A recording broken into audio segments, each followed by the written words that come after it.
Blood for the blood gods, calls for the throne of corn. Hey everybody, it's Jason Blaha here, and once again it is time for a glute and hamstring day, and we started off with conventional deadlifts.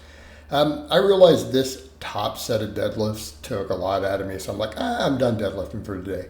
There are days when I do like to come in and do a top set, or I'll do a fairly heavy set and then replicate it a couple times.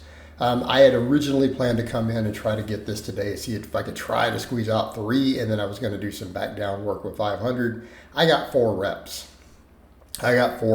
However, after I finished the 4 reps, I kind of walked around for a minute and I'm like, oh man, this hit me like psychologically, physically, everything just kind of was like, felt a little bit of fatigue.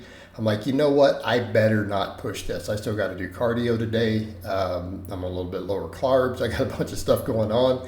I'm like, I better quit while I'm ahead. I was not expecting to get 4, but when I grabbed the 3rd one, I'm like, I bet I can do another rep. I can do another rep. I know I can do it. So I went for it and I got it.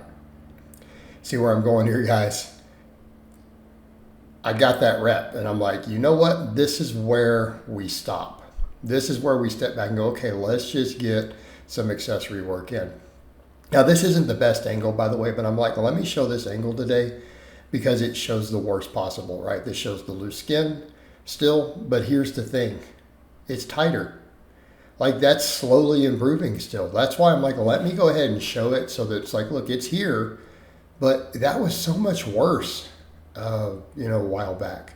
So we know as we continue to chip away at the body fat, continue to improve body composition, especially again with the kind of the lower carbs, the fasting, it is slowly still tightening up. So, that's a thing too that we have to talk about. Loose skin is not unfixable, right? Because I've gone back and looked at stuff from a year ago. I'm like, it is noticeably tighter, even at similar body weights. So I'm like, you know what, I'll take it. We're clearly moving in the right direction. Right, we're moving in the right direction with that. It's getting better and better, like surprisingly so. On these, I went a little heavier though. I'm like, let me see if I can get about 7 or 8 reps or so. And I got like 8, and I think I might have got like 9 or something on the last one. I dug in on that last one, right? Tried to push a little harder. But I used the 10-pound plate for these today. I'm like, we got a good PR on that. Let's just push these 3 sets hard. Because I'm moderating the volume a little bit right now. For those who don't understand, guys, I've started adding the daily weight vest walks back in. I'm doing it all fasted. I do need to be careful of junk volume. I need to make sure that my training is on point to get me bigger and stronger. I do need to be a little careful about at this point. And let's just lift more to burn calories. No, we can go weight vest walk because we're doing it fasted. Let's not destroy our recovery. Let's get some quality sets in. And then if we're going to throw a bunch of extra volume, it can be at weak links. All right. So again, maybe even for lats, I'm probably only going to do about 9 sets for lats. We only really did 6. Actually, we did 7 hard sets for chest yesterday. Some of these muscles, that's all they need. As long as they're hard sets, quality sets, then the other stuff can get more work, right? What needs more work? My arms, my delts. So shoulder days, I can do 12 sets for my delts and then do some traps and stuff. Biceps are going to get at least 12, 13 sets a week, right? We really do need that.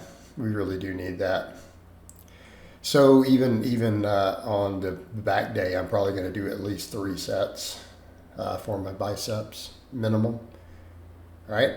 Because we need that. And then the biceps get their own day, and then I can pump those up with band work at the end. So again, the same idea though, progressive overload, just like triceps. I'm not doing quite as much. I did 7 sets, but we pushed for progress on it. We went heavier, and then we burned out with bands to failure at the end, but 6 heavy sets, right? But all the chest work was presses, and then we did 2 types of extensions, but we're taking the weight up. So the idea here is push progression, be careful of the volume. The things that can get away with more will be stuff like the biceps, because we need more arms. My biceps need to keep coming up. Triceps are getting a little bit of priority, but mainly it's biceps and delts, with biceps getting more. Everything else, it's like, what do we really need? About 7, 8 quality sets. For a lot of my muscles, they'll do fine, right? Especially like my legs, my hamstrings, my quads. I can grow just fine off that. I have been.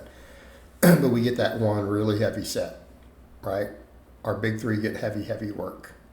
So then afterwards, I did a reverse hypers. I did 30s. I'd been doing 25 with this. I managed to get around 30-ish on the first two. Then the final set, I just stopped counting. I probably got 40 something.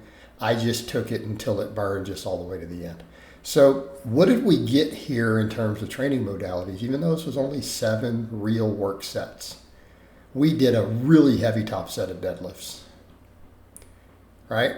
That was a 4 rep max. So let me be clear.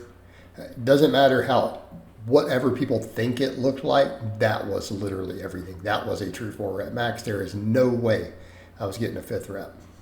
The third one, I'm like, man, I can get one more. Let me just dig in. I know I've got one more, and I did it. But I felt it. So, and like it hit me hard. So we got that. Then we did more of around that 8 rep work. Nice, good, solid hypertrophy work on that full range of motion exercise, the glute ham raise, which works both functions of the hamstrings.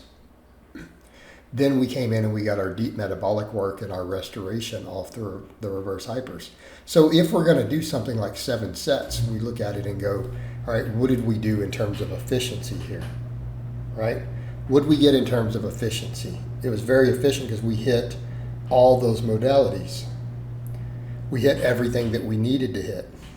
We hit everything we wanted to hit. We got 3 different angles, and we hit truly heavy work. Then we got a full range of motion exercise for hypertrophy that works all the functions of the hamstring, get some glutes. And then we did the deep metabolic work with and restoration for really high reps on the reverse hyper. So we got 3 rep ranges, 3 modalities, 3 completely different angles, 3 different exercises.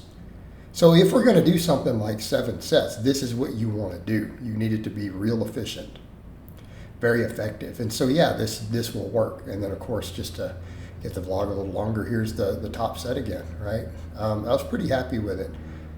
And it felt a little heavy on the first rep. Notice I shook just a little bit. And then it cleaned up a little bit. Yeah, you guys can tell it's pretty heavy. When I'm getting that little bit of shake, we know it's heavy, guys. We know it's heavy. Not a max, obviously. It was interesting. Look how I'm still under hard work on that first rep. That first rep looked really hard, didn't it? But I managed to get 4. But it tells us that we're up at a real high level in terms of my force I'm having to produce and my nervous system having to respond. It also tells us we are hitting the highest threshold muscle fibers on rep 1. They were having to dig in, right? Just like they do on a max. So really, we know those were all extremely effective reps. Just like on my bench, we saw the same thing yesterday with that top set with 325. You could tell every single rep was hard work. And it's the same here. It's the same here. All right, guys, but pretty happy with today's workout. So I hope it's been informative. And I will talk to you guys and gals next time.